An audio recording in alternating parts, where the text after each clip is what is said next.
You're listening to The Head Trash Show with me, Alexia Leachman, author of Clear Your Head Trash. Head Trash is the home to the Head Trash clearance method, which you can use to get rid of the fears, stresses and anxieties in your life. Every week I'll be sharing insights, stories and interviews to inspire you to clear your head trash so that you can find calmness, confidence and clarity in your life and work. To find out more about clearing head trash and creating a headspace, head over to clearyourheadtrash.com. And now for today's show. Hello and welcome back to the Head Trash Show. My name is Alexia Leachman. Thank you so much for joining me today. Now on today's show I'm going to be talking about the dangers of playing hide and seek. Yes, you heard correctly. Hide and seek as in the kids game, right? Didn't we all play hide and seek as a kid? I bet you did.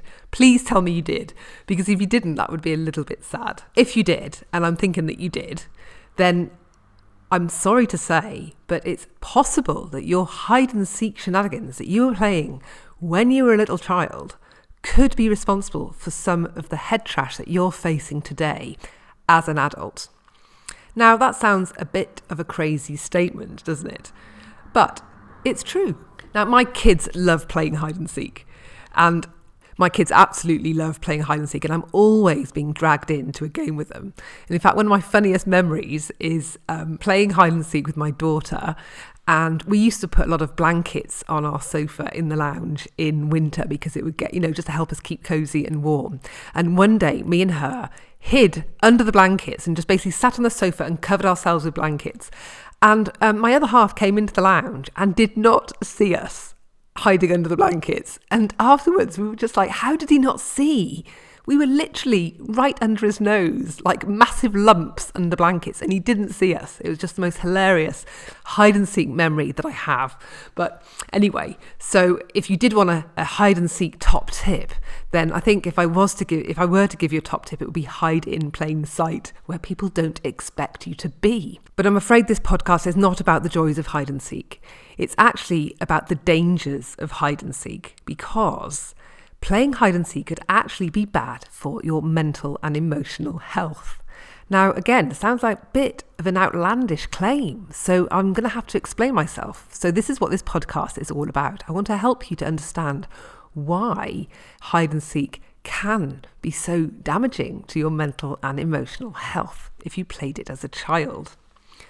And now the reason this has come to my attention is because hide and seek has come up a lot during sessions I'm having with clients.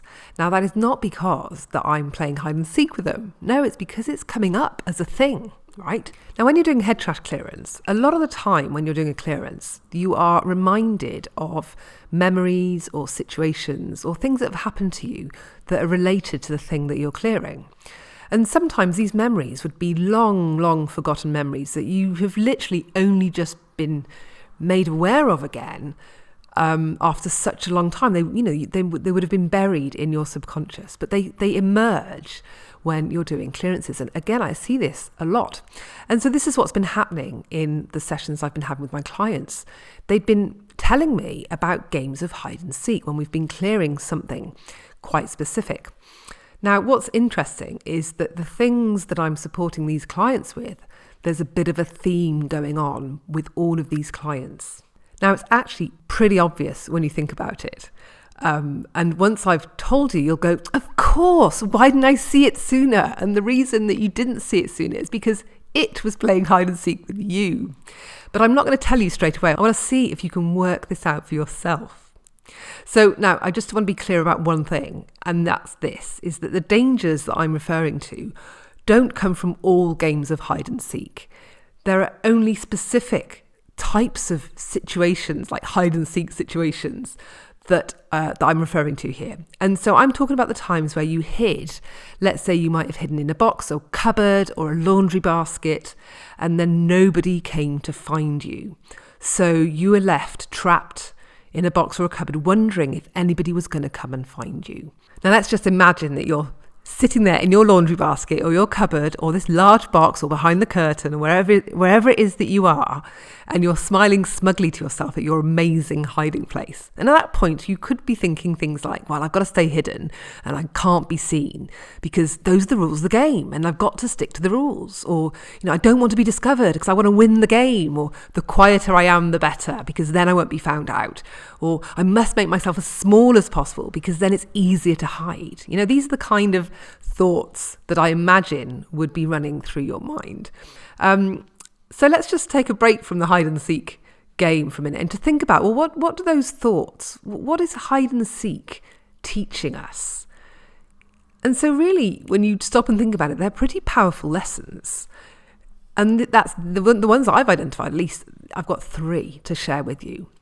The first one is this: winning equals being really well hidden. Lesson 2 is winning equals not being discovered.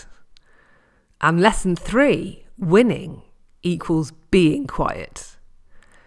Now, are these really the lessons that we want to be teaching our kids? And as a side note, are you getting a hint as to the kind of head trash that I'm referring to, the kind of things that my clients were struggling with in these sessions? I'm not going to tell you just yet. Let's just carry on, okay? So now let's imagine you're back in your laundry basket, you're in your cupboard, wherever it is you are, and quite a bit of time has passed and nobody has come to find you. So maybe your older brother or sister's played a trick on you and they've just decided to leave you in the laundry basket. Now, they're going to find this hilarious, right? I mean, it's a hilarious joke for an older brother or sister to play on their younger sibling. But you, on the other hand, are not going to think it's that funny. And the longer that you're left there waiting, the more that you're going to be thinking things like, well, if I come out, I'll be breaking the rules and I might lose. Or how come no one has come to find me? Or have I been forgotten? Have they abandoned me? They don't care about me. I don't matter to them. I'm just not worth bothering with. I'm not worth it. Now, these are pretty potent thoughts. When you think about some of the things that we wrestle with as adults, the idea of self-worth and being worthy and not mattering to people, these are really kind of big deals. At least I come across this a lot in my work with people. And the thought that some of these things are being embedded at such an early age, now I look at hide and seek very, very differently. But all of those thoughts are going to be they're going to create quite a lot of conflicts for you. These inner conflicts are when there's a part of you that's fighting desperately with another part of you and you can't satisfy both. And so you just get caught in this tug of war, and that's what's going on. You really want to win, but if you break the rules, then you're definitely not going to win. So you wait, right? You might be tempted to break the rules and come out of your hiding place and see what's going on. But then you've been told that breaking the rules is bad, right? And then you'll be a loser. You're definitely going to lose if you do that, right? But then you want to peek your head out, maybe have a look, see what's going on, see if they are still looking for you. But then you're going to be seen. And if you're seen, then they're definitely going to lose. So you decide not to, right? So these are all the conflicts that are running around in your head. But the thing is, you really, really want to win because let's face it, all kids want to win at everything, right? I mean, I know when I watch my kids, they want to win if it means getting the biscuit tin out of the cupboard. They want to win if it means racing back to the car at the supermarket, or they want to win if it's playing hide and seek. They definitely want to win at hide and seek. So these conflicts are really, really important. And one thing I've got to remind you of here is you've got to remember that when you're facing these conflicts, it's the child in you that was facing these conflicts. So these kind of hide and seek experiences would have been happening, anywhere between the ages of 2 and 10, right? I mean, you might have played when you're older than that, but I'm thinking for these to be situations that could be embedding patterns of struggle in you, the really important ones are going to be happening in that age range. And so it's going to be the child version of you that's kind of interpreting and trying to navigate this terrain and deal with these conflicts that you're facing. As an adult, you would look at this very differently to how a child will approach this.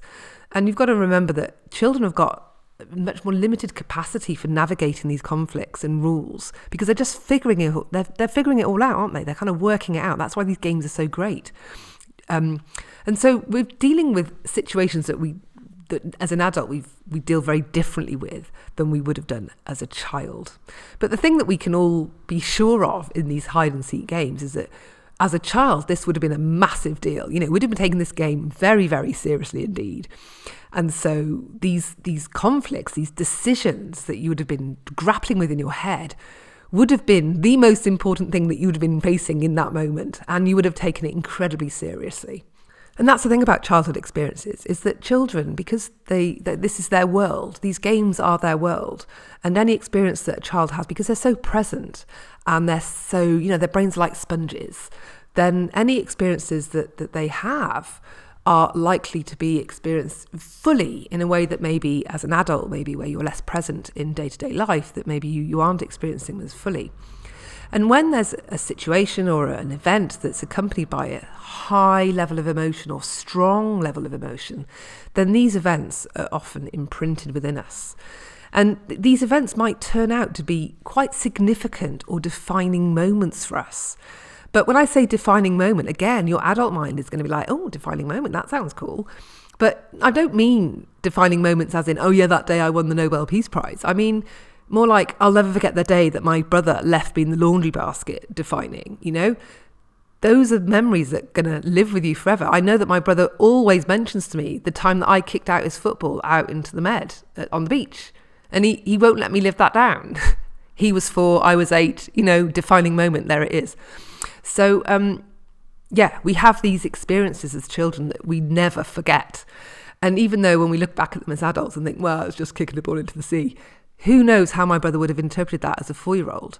So anyway, these events that we have as children, if there was an intense level of emotion experience, or, you know, it was kind of really felt by the child, then it's possible that these events are like acting like mini traumas, you know, which means they can feed other things that are happening in your mental and emotional space.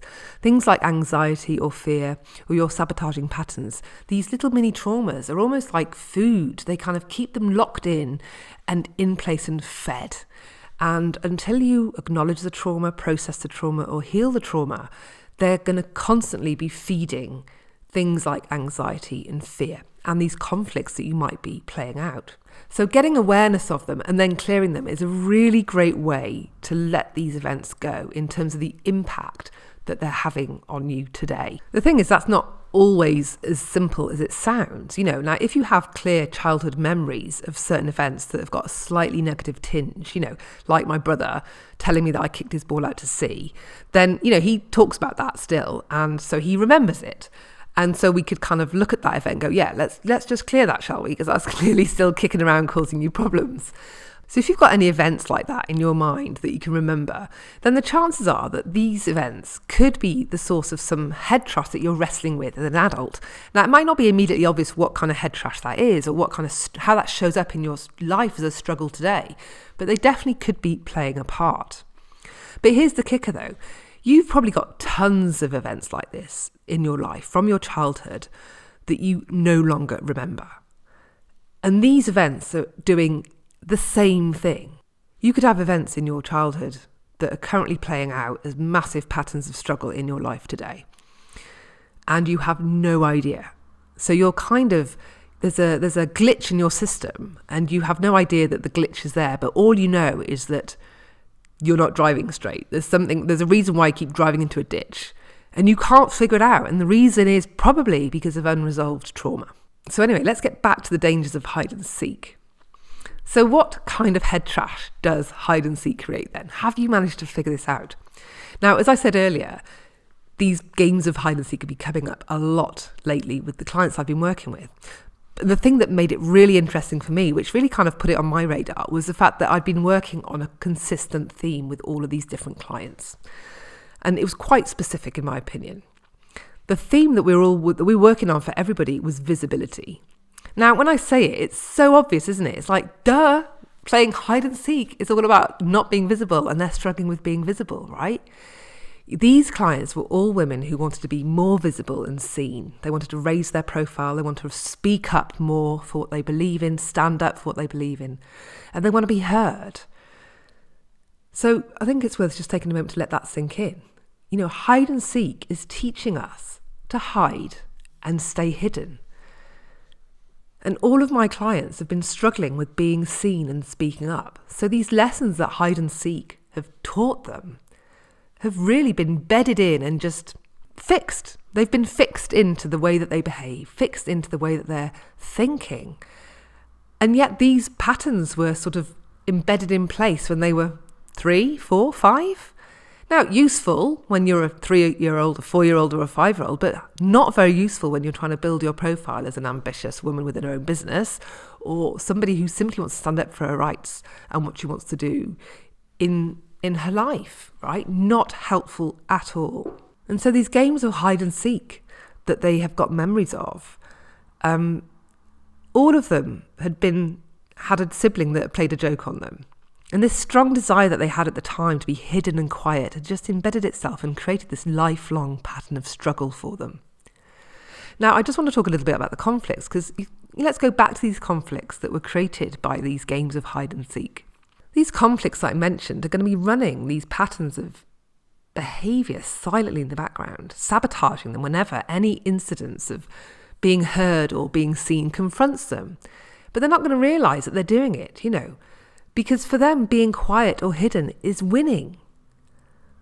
Which means that being heard or being seen is losing, right? Sticking to the rules and being compliant is being a good girl, which means that breaking the rules is being a naughty girl or a bad girl. And so it means whenever there's any situation that they're facing where they're being heard or being seen, they're going to subconsciously choose to do the thing that will enable them to achieve the thing that they value the most. So our values come into play here. And that's what's really interesting. There's this conflict going on between our values and these embedded patterns of behaviour. And it's all just kind of sparking and creating smoke and just creating a right old mess under the hood, basically. So when you think about the values that somebody might have, achievement, success, peace, harmony, approval, being helpful, being accommodating, being compliant, all of these things are things that many people would identify as being values for them. And yet these values are going to be in conflict with some of these embedded patterns of behaviour.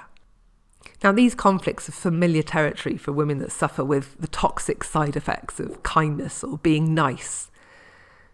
And maybe hide and seek games as a child is where all this trouble started. Now, the good news is that healing the conflicts can stop these patterns of struggle.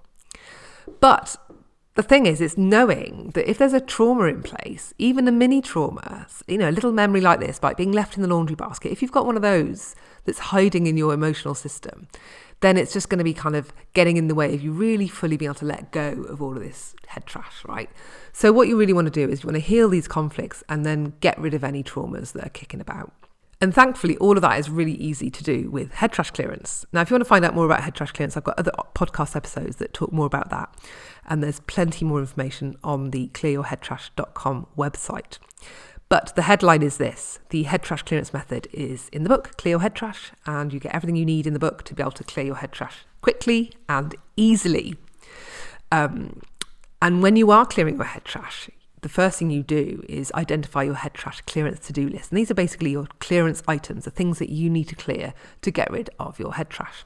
So in the context of hide and seek, and in the context of visibility and wanting to speak up and be heard, here are the kind of things that will appear on your head trash clearance to-do list. And these are the things that I would have been working with my clients and getting them to clear as well.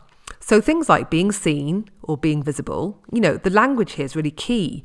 Some people need to work on being seen and being visible because different words bring up different emotional associations for us. Being hidden, of course, because we're all about hiding in this game.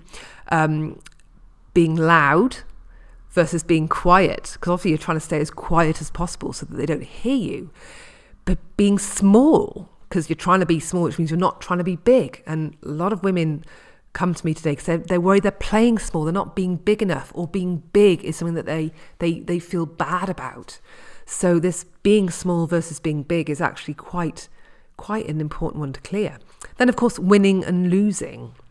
And the thing that you'll notice when you're doing all these clearances is that there are conditions currently. When you've got a lot of conflict in place, they are conditional of each other. So, for example, being seen equals losing. And so they're kind of tied in together for some reason. And we know, in the cold light of day, we know that being seen doesn't mean losing. They're not tied together and they're not sort of attached to each other. But when we have these embedded patterns going on, they get attached together. And so this is why we can't break out of them, because if winning's really important to us and we've got a value that's all about achievement and winning and success, but deep down there's a programming that says, well, winning is about being quiet, then because winning's more important, you're just going to do whatever it takes to win, which in your head involves being quiet and playing small and not being seen. So if you have to now start playing big and being loud and being heard and being visible, then that's going to mean in your head that you're going to lose. And you don't want that, because achievement's really important to you. Right? This is how all this works. And so by working on all those things individually, using head trash clearance, you basically cut the emotional ties between all of them and allow them to sort of just float about freely in your headspace without being attached, without having conditions placed on them, so that you can start moving forward in a way that's more helpful for you, that means that you can now pursue your values of success and achievement without having these really weird conditions that have been programmed decades ago in your subconscious these programs are still running for you. And this is what we want to do, is kind of deprogram you in that way. And that's what we can do. So now, of course, if you are struggling with visibility and being seen and being heard and speaking up and things like that, the chances are there are additional conflicts getting in the way and holding you back. And without speaking to you, it's really hard for me to identify what those other conflicts are going to be. But if you've been playing hide and seek as a kid, then I think the ones that I've shared with you today are going to be a really good place to start. So I hope that this has been a useful episode for you. I think that most of us has played hide and seek, and that I hope that most people listening will have got something from this episode. And if you do go ahead and start clearing some of this stuff, I'd love to know what happens, what the side effects are of clearing your head trash using head trash clearance, because some of the stories I get over email are so magical, the impact that people experience. I just love hearing stories from people. So do get in touch via the website and let me know your success stories from clearing your head trash. Well, that's it for today. Until next time, bye for now. Thanks for tuning in. You've just been listening to me, Alexia Leachman, here on The Head Trash Show. If you enjoyed the show or the book, Clear Your Head Trash, I'd really appreciate you leaving a review on iTunes or Amazon. Stay tuned for upcoming episodes for more insights, interviews and inspiration for clearing your head trash and reclaiming your headspace. Until next time, bye for now.